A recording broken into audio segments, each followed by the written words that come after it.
Komisi Pemberantasan Korupsi akan memanggil mantan Menteri Agama era Presiden Joko Widodo, yakni Yakut Holil Kaumas. Yakut dipanggil untuk dimintai keterangan terkait penyelidikan kasus dugaan korupsi kuota haji. Juru bicara KPK Budi Sastro menjelaskan proses penyelidikan dugaan korupsi kuota haji berjalan dengan sangat baik. Sejumlah pihak termasuk dari internal Kementerian Agama maupun agen pengelola tur haji dan umroh sudah dimintai keterangannya. Untuk itu, Budi berharap Yakut dan sejumlah pihak lain yang dipanggil penyelidik agar kooperatif datang ke kantor KPK. Budi menjelaskan pemanggilan terhadap Yakut sesuai dengan kebutuhan penyelidikan. Hal tersebut bertujuan juga agar pekerjaan tidak dilakukan setengah-setengah.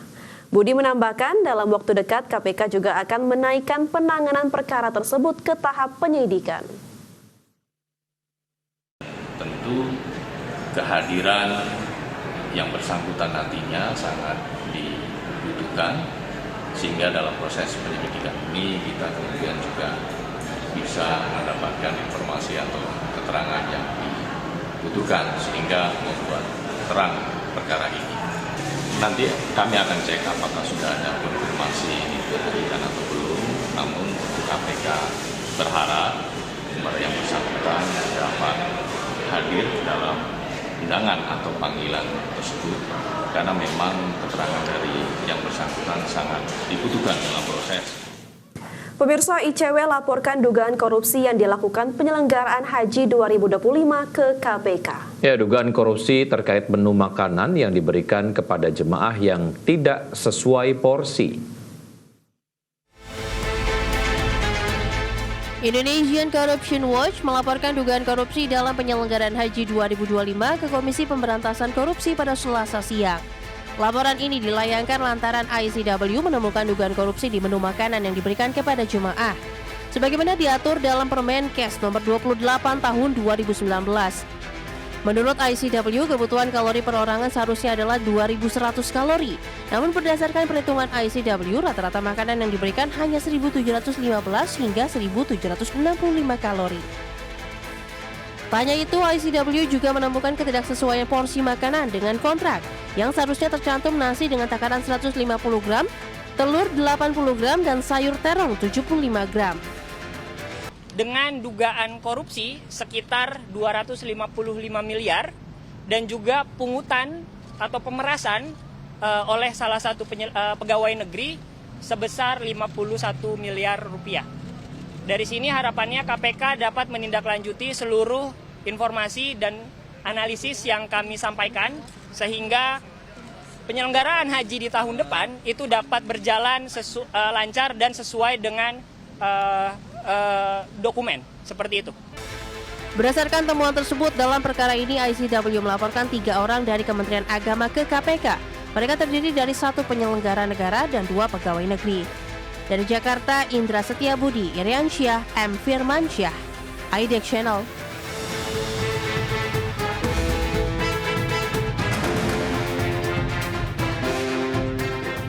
Kementerian Perdagangan menyita barang impor yang tidak sesuai dokumen yang sah atau standar nilai Indonesia dengan total senilai 26,4 miliar rupiah. Ya, barang-barang yang disita ini merupakan hasil dari pengawasan tata niaga impor setelah melalui kawasan Pabean sepanjang Januari sampai Juli 2025.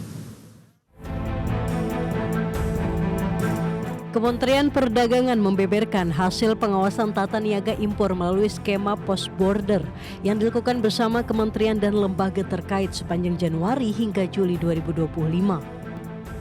Menteri Perdagangan Budi Santoso menjelaskan pengawasan difokuskan pada 4 wilayah, yakni Surabaya, Makassar, Medan, dan Bekasi dengan melibatkan Balai Pengawasan Tertib Niaga.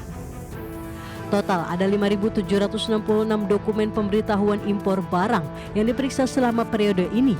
Dari total tersebut, 118 PIB atau 52 pelaku usaha melanggar aturan. Menteri Perdagangan Budi Santoso menjelaskan, barang-barang ilegal ini berasal dan diimpor dari negara China, Prancis, Vietnam, Arab Saudi, Korea Selatan, dan Malaysia. Adapun komoditas yang ditemukan tidak sesuai aturan meliputi produk kosmetik, produk makanan minuman, produk obat tradisional, produk plastik, produk ban, produk elektronik, produk keramik, hingga produk barang tekstil. Menurut Budi, jenis pelanggaran produk ilegal ini diantaranya tidak memiliki nomor registrasi keselamatan, tidak ada dokumen persyaratan impor, tidak ada dokumen sah supplier, maupun tidak ada nomor penerbitan barang untuk produk wajib SNI. Atau yang diimpor secara ilegal ini kebanyakan dari Cina, Perancis, Vietnam, Arab Saudi, Korea Selatan, dan Malaysia. Jenis pelanggaran yang terjadi berupa 1. Tidak dilengkapi dokumen persetujuan impor, tidak dilengkapi dokumen laporan surveyor, tidak dilengkapi izin tipe UTTP, atau tidak dilengkapi nomor pendaftaran barang atau NPB untuk produk wajib SNI.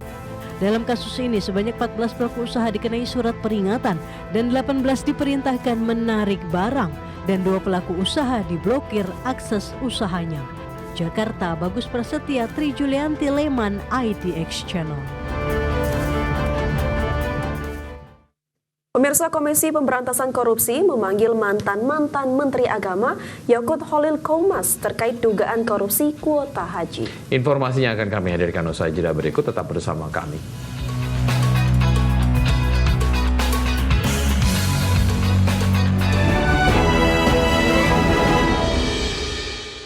Terima kasih Anda masih bergabung sama kami. Pemirsa, Kejaksaan Agung memeriksa mantan staf khusus Nadiem Makarim Fiona Handayani terkait dengan kasus dugaan korupsi pengadaan sistem Chromebook di Kemendikbudristek. Ya, meski ikut terlibat dalam kasus ini, Fiona masih berstatus sebagai saksi. Kejaksaan Agung memeriksa mantan staf khusus Nadiem Makarim saat menjadi Mendikbudristek Fiona Handayani pada Selasa kemarin terkait kasus dugaan korupsi pengadaan sistem Chromebook di Kemendikbudristek. Kapus Penkum Kejagung Anang Supriyatna mengatakan Fiona ikut terlibat dalam kasus ini. Meski demikian, saat ini Fiona masih berstatus sebagai saksi dalam kasus ini. Pemeriksaan Fiona juga dilakukan untuk melengkapi berkas para tersangka dalam kasus tersebut. Tapi yang jelas dia sedikit banyak ikut terlibat dalam proses pengadaan itu bersama-sama dengan saksi tersangka JT kalau nggak disebut, ada di situ bersama.